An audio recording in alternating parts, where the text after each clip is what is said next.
program. Views and claims expressed are those of the program producer and are not endorsed by this station. Opinions expressed are not necessarily those of radio station KMET, its management, employees, or affiliates. It's time to steer the line. Touchdown! Sports betting, fantasy football, and the latest NFL news. Featuring Loudesmon, Christian Giordani, Rocky Giordani, and Jeremy James. Bet on us to make you a better better. What? Let's get ready to steer the line.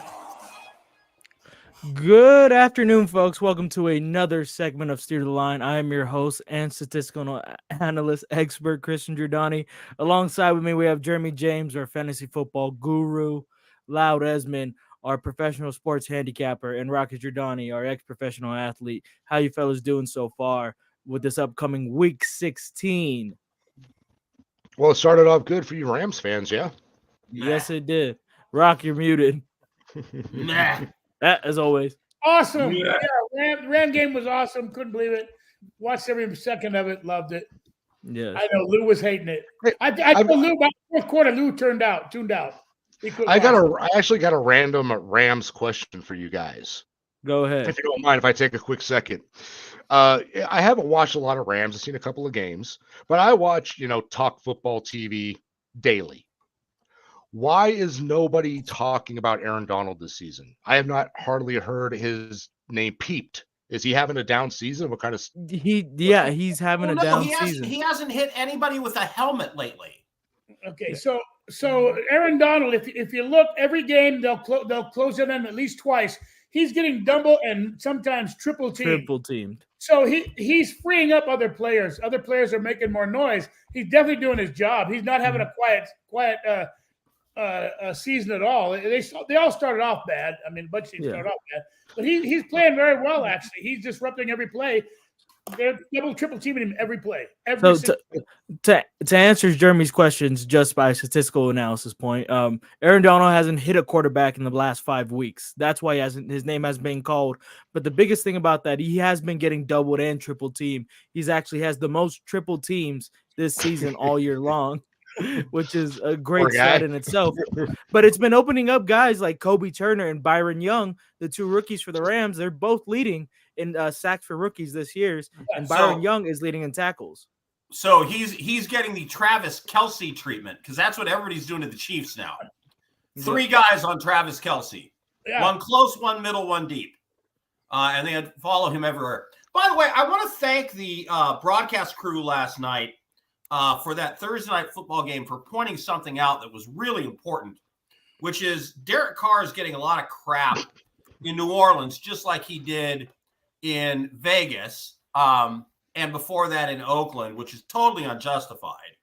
And they pointed out a really great stat, which is in the games that Derek Carr has started and finished for New Orleans this year, in other words, games where his offensive line didn't nearly get him killed because they suck that bad, they're 7-3.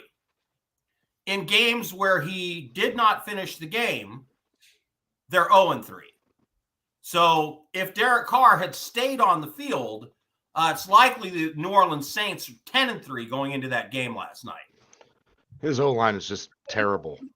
Yeah, I agree. I think they need to do something. They should be on top in that division easily, considering what other teams are in that division, who's at the helm of them. And let me give the Rams credit. Puka Nacua is the steal of the draft. A stud. That guy is a stud. And when he was at BYU, I remember sort of hearing his name, but I wasn't expecting this. But if I've got to go back to the fact that if the Saints if their defense just did not give up huge chunk plays over and over and over this season, they would have won more games. I mean, you can't. They turned the ball over on fourth down. Oh, that was crazy. 3 times. Just kick the ball. 3 times. Kick the ball. You know, punter or what? Yeah. Anyway, by the way, in that division, Christian called it that the Bucs were going to win the division.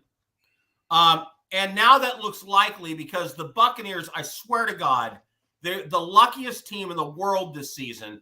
They get Jacksonville tomorrow without Lawrence at quarterback. Yeah, at home. Yep. Yeah, I like them. Yeah. Yes, they're shooting up. They're definitely headed. They're headed upwards. They've been on a spiral upwards for the last 5 weeks. They've been playing great ball, and now they're getting breaks. Justin Lawrence being Baker Mayfield is failing up. Yes. Baker Mayfield he's been killing it. He's top 8 in passing touchdowns, top 10 in QBR. This guy has been having a bounce back season in Tampa Bay. It hasn't looked like that. He's not going to be a Pro Bowler, but he's definitely going to get a contract, whether that's in Tampa Bay or somewhere else. He's got great skill receivers, and he has one of the best offensive lines in the NFL. Yeah, I think they are graded out at like number 1 or number 2 or 3 in pass. Yeah, they're 3. They're 3 in pass protection. Right. Okay. They also have a pretty solid defense as well. Can we talk about the Pittsburgh Steelers for a second, Christian? I don't know what you had planned. No, go on ahead. I know what you're talking about. Go ahead. I have a bone to Pickens with the Steelers. I just thought of that right now. Very good. Yeah, quick in the dead. Very good. Yeah. I have a bone to Pickens. Okay. If I was in the Steelers front office, Pickens is cut. He is embarrassing. I mean, if you watch sports news, the clips of him showing no effort at all on multiple plays, especially the one where there's the fumble and it's right by him, and he just goes, oh, Olay. And then the 300-pound guy picks it up and he peels off. He doesn't bother to go after him. He makes a business decision and goes, yeah, screw it. I'm just headed for the sideline. Rocky, if I'm a coach and I see a guy doing that on film, not once, not twice, not 3, 4, 5, 6 obvious examples in one game. Gone, dude. Otherwise, what is the message as the former professional athlete, Rocky? What is the message that you are sending to the rest of the team by not at least benching him? I will not play with guys who lay down, lazy guys. I'd rather have 11 guys that hustle, or on baseball, 9 guys that hustle, than 9 really great players who are lazy. I will not play with them. Christian knows that. We've had this problem through sports, his young sport career. I will not tolerate guys who don't hustle. And in the locker room, I'm sure more than one guy has spoken to him about it. But what are they going to do? Like you said, it's a front office problem. The locker room has to start. It has to begin in the locker room. Somebody has to call him out and tell him. Okay, well, all right. Let me ask you. Getting bloody noses, and you're just laying down. Well, this is the biggest thing. Why is anyone shocked? Everyone saw this coming when he came out of Georgia. He was the exact same mentality, exact same, lack of effort, for lack of better words. He was never a guy who's going to be 100% every snap, and we all knew that coming into the draft. All right, Christian froze up, but Jeremy, this is a terrible look for the Steelers. Remember the steel curtain, Sacktown. I mean, what? How especially with an offense that's struggling the way it is to make plays, to score points. I mean, I know they have a solid record, but they're still like last in scoring in the NFL. There was a situation not quite like this. It's a little different recently. I don't know if you guys heard about it with the Raiders. They had a defensive tackle rookie for like 4 or 5 weeks who kept going on social media after every game complaining that they weren't playing him. They cut the guy and waited a couple of days and then signed him back to the practice squad. If you don't want to lose that wide receiver, but you want to send a message, cut him, turn around, stick him on your practice squad for the rest of the year, make him earn his way back.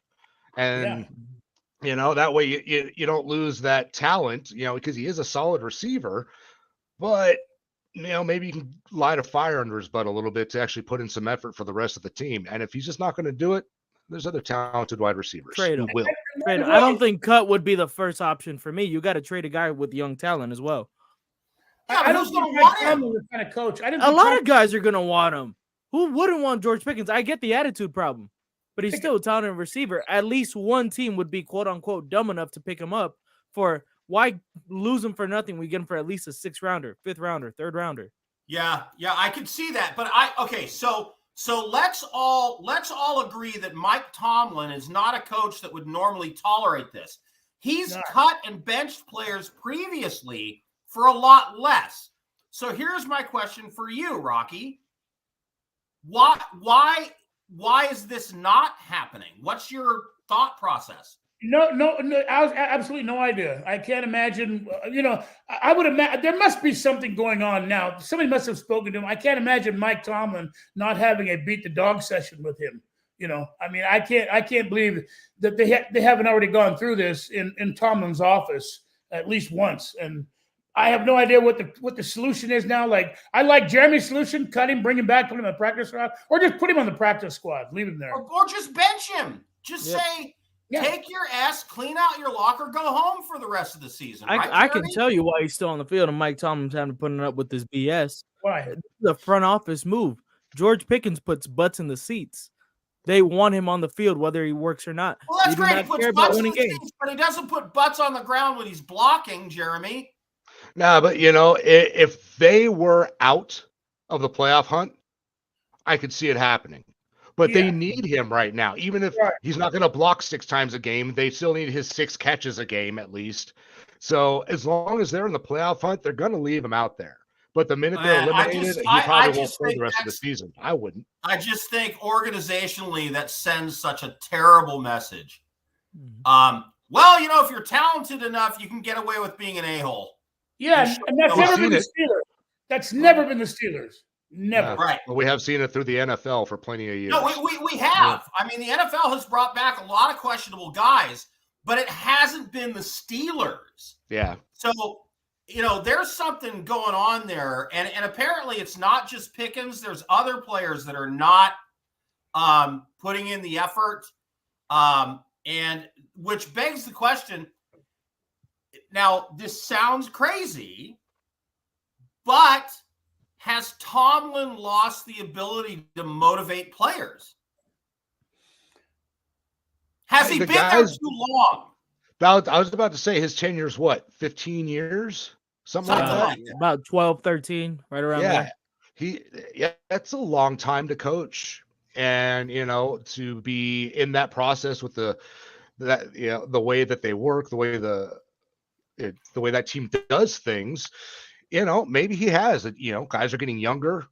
You might need a different approach, and maybe he's just a little too old school and set in his ways at this point. Maybe a fresh location for him, or a younger, different-minded kind of coach in Pittsburgh. But personally, I'd find a way to fix it with the players first. Tomlin's such a great coach; I wouldn't want to lose him. Yeah, I have never been a professional athlete, but I was a professional actor, and it's not that different. A dressing room is not that different from a locker room. Backstage, you have all those relationships. You're with those people day in, day out. You travel together. You eat together. You rehearse together. When you're with a theater company, you're with the same people all the time. And there are rivalries, and there are alliances, and there are interpersonal relationships. And there are directors you like to work with, people you don't like to work with. And I'll tell you what, after a couple years being with the same theater company, people get sick of each other and they're not listening to each other anymore because you know what? You effed me when I wanted to play this role and you made me play that role. And I'm tuning you out. La, la, la, la, la. I'm not listening to you anymore. So I can see how that happens. Remember, Andy Reid has had his greatest success with his second team as a head coach. Same with the grumpy lobster boat captain in New England. He sucked at Cleveland. And then he had a great run at the Patriots, one that's probably coming to an end there. Yep. So, if Mike Tomlin were to part ways with Seattle, how many job offers does he have, Jeremy, in 5 minutes? Oh, I think every team looking for a head coach is going to call. Yeah. Why wouldn't you? I mean, he's had nothing but success there. You have to wonder maybe what happened in Pittsburgh. You'll have some questions for, how he handles the young guys and everything. But no, when you have that kind of success as a coach, and especially, he didn't crash and burn at this point. They're struggling, but, it's not like the whole organization took a flop. I think every team that needs a coach, and some who might consider moving on from their current coach just to bring him in, he'd probably have 10 phone calls in 5 minutes. People going, hey, what's it going to take to bring you into our town? Yeah. How about this? Mike Tomlin to New England. Yeah, I was just going to say he's not going to New England. They're not going to. No, that's not going to happen. Belichick goes to San Diego, I promise you. Yeah. But Tomlin does not go to New England. All right, just throwing it Way, out there. Jose. I don't think he leaves yet. I think Pittsburgh will keep him around. And I give him one more. They're going to give him one more year. They'll let him, All right, give him a chance to I've fix got it. one more rant I've got to get off my chest. All right. Something has to be done about the college football bowl season. It's a total freaking train wreck. There's so many players transfer portaling, and I'm not playing because I'm going to the. I mean, there are. You don't even know who the starting. You don't recognize half the starting team anymore in the bowl games. I don't know what the fix is, but something has to be done. Yep. All right, let's get on to some picks, guys. Let's go on to our Wonder Dog pick. Rocky, I know you want to get yours. I don't. I'm going last. All right, Loud. Let's get your picks out of the way. Browns are getting 3 points at the Texans. CJ Stroud is not going to play. I'm taking the Browns to win that game outright. Oh, Browns are dogs in that game? They're +3. They're dogs, yeah. Oh, that's my Wonder Browns are -2.5. Yeah, Browns are favorite. Okay, well, they were +3 2 days ago when I took the pick. Well, they're -2.5 right now. So. Yeah. Right, because CJ Stroud, okay, so here's where knowing how to bet comes in. When you see an early line that makes no sense because it's possible CJ Stroud might not play, go at least put a small bet on the fact that he may not play. I got that line at +3 on Tuesday. Is Bryce Young playing, Crystal? Bryce Young playing? Yes, he is. Yeah, I'm going to take Carolina at home, be my wonder dog against Green Bay. I think Green Bay stumbles in that one. Green Bay stumbles. I'm Jeremy. not going to bet it. Jeremy's going to take the Raiders to beat Kansas City. Yeah. Go for it. In my heart, yes. But on the show, I'm going to go ahead and throw an actual possible one here. I find it weird that the Colts are not favorites against the Falcons. I know it's not a big spread, but I like the Colts to beat the Falcons in that one there. Especially with the Falcons playing their backup QB. I'm going to do what Jeremy Hart's want. I have the Raiders +10 this week for my Wonder Dog. All right. Good to know. Hey, can I get out a cool parlay bet? Go ahead. I like the Raiders too.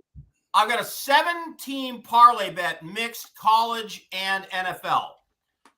Utah to beat Northwestern. Utah's -240. South Alabama to beat Eastern Michigan. South Alabama's -450. 49ers to beat the Ravens. Eagles to beat the Giants. Chiefs to beat the Raiders. Broncos to beat the Patriots. And finally, Bills to beat the Chargers. That's a 7-team parlay.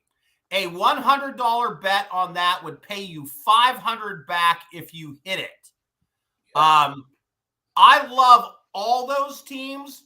So, Rocky, let me give you the NFL teams, and I want your comment.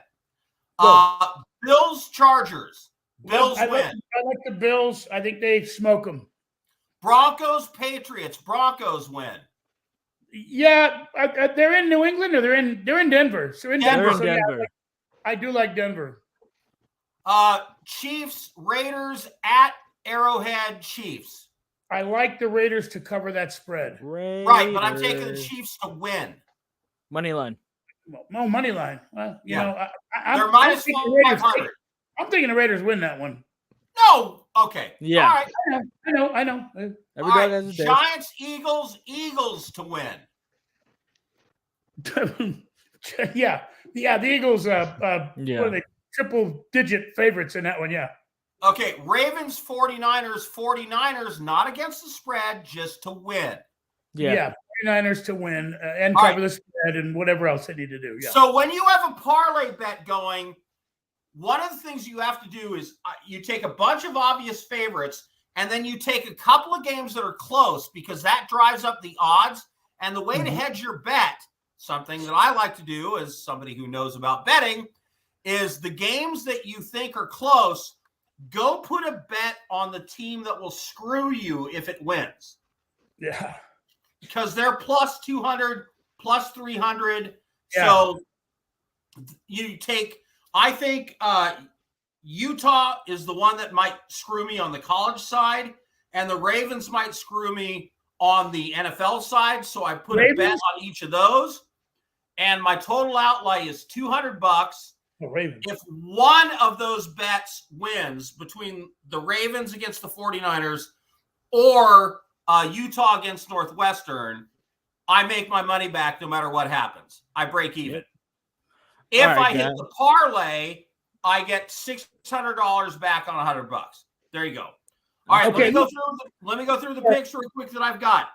Bengals minus 2.5 at Steelers. Bengals. Go, Jeremy. Sure, Bengals. Jeremy, the Bills Chargers line was 10.5. I believe it's 12 now. 12.5. 15. Yeah, doesn't matter. My best bet on that game is Bills and Chargers over 42 points. Yeah, Bills will score 42. Go ahead. I also like a minus 12. I'm taking both sides of that. The Packers and Panthers. Rocky, you had a comment on this game? Yeah, I just think the Panthers at home are going to snake bite them. It just looks like a snake bite game to me. No special reason why. I don't think much of the Packers, and I think Carolina's got a chance to beat them at home. I don't trust the Packers. Carolina's going to have a little more confidence coming off the win. But I like under 37 in that game between those two teams. Definitely. Browns, Texans, the line is totally moved. You can't get what I got. I bet it earlier in the week when the Browns were +3. Commanders and Jets, under 37, especially now that I know Zach Wilson is not playing in the game and Trevor Siemian will start. Jeremy, is that going to be a really low-scoring game? Jets and Commanders. Yeah, there's going to be turnovers galore. There's going to be 40 yards of rushing and so much fun to have. Lions, Vikings. I'm not taking a side here, but I'm going over 46.5. Rocky. At my pick of the week, the Detroit Lions are going to absolutely scorch Minnesota in Minnesota, and they're going to win the division. Points to the Lions how long since their playoff spot, and go for it. How many points do the Lions score? At least a touchdown. I think they go. What's the over? I think they go over 46.5. Yeah, I think 46. they go over. Yeah, Bucks -1 Jaguars because I'm a Saints fan. The Bucks will cover. Broncos -5.5 with the Patriots coming to town. Now here is one that's going to shock people. Giants +13.5 at Eagles. Yeah, Rocky. that's a lot. Yeah, it's a lot. I wouldn't lay it, but I wouldn't have bet against the Eagles anyway. They're coming off a bitch slap. They're gonna play hard. I'm gonna add a point to that, and it's gonna go from -105 to -127. But if you're gonna give me the Giants, a divisional rival, with the Eagles kind of not really being the Eagles and struggling, and you're gonna give me 2 touchdowns, yeah, I'm gonna take that. And then I have the Ravens +5.5 at 49ers. No, yeah, I like the 49ers, but the spread is 3, right? Spread is 6 right now. 6 right now. We're to 6? Yep. I still like San Francisco. Yeah. This is a possible Super Bowl matchup and a possible MVP, 2 MVP quarterback. Jeremy's shaking his head. Jeremy, who you got for the Super Bowl then? I just don't trust Baltimore in the playoffs. I don't either. They've never done well in the playoffs. You know, they'll win a game maybe, and then they're out. I just don't see them making it. They have a quarterback. They have a quarterback that looks like Huggy Bear. Yep. From Starsky and Hutch in the 70s. What are you going to do? Hey, competitors. I believe the 49ers will win that game, but the Ravens defense is for real, and I believe they're going to keep it within 5.5 points. It's going to be a gunsling match. No, I think it's going to be a rock fight. San Francisco by 4, but I still take them to cover the spread. Right. Yeah. Detroit is my pick of the week. Go. All right, Loud. Any more picks, or are we done with that? No, we're done with my picks. All right. Which is your pick of the week, Loud? My pick of the week is Cleveland -2.5 against the Texans. I think Joe Flacco is going to get another primary game. Jeremy, your pick of the week. Comeback player of the year? Does he qualify after only 3 games? I don't have a pick of the week off the top of my head, so we can go to Rock. Rock. Yeah, my pick of the week, Denver, Detroit Lions. Detroit Lions. My pick of the week is a point score. Bills Chargers over 42.5. Okay. All right. Yeah. We got about 2 minutes left in the show, so I'm just gonna answer my question. Rant. Does Joe Flacco qualify for comeback player? I honestly do not know. I wouldn't know what's the game requirement. The criteria. Yes. He'll end playing like 6 games. No, it's got to we lost Lou. Lost Lou. All right. Just go on a quick tangent. The Bills 1 minute to be able to make the playoffs. The Texans and Colts and Bengals all need to lose 2 out of their next 3, and the Bills have to win 2 out of their next 3. Are the Bills making the playoffs? Rocky, I know you say yes already. Jeremy, yes. Loud. Man, off the top with that many people having to lose that many games, I think it's a coin flip. I honestly, I'd have to look at the schedule to see who those teams are playing. But right now, of those teams, the Bills are playing the best football. I think they're kind of and they might miss off. out. Yeah, and we need them. They still might miss out. We need that offense in the playoffs. We deserve it. We should be able. No, to we do not. Yes, we do. All right, guys. We've been Serial Line. We will see you guys next week for the final week. The second and final week, week 17. We will see you guys next week. Merry Christmas.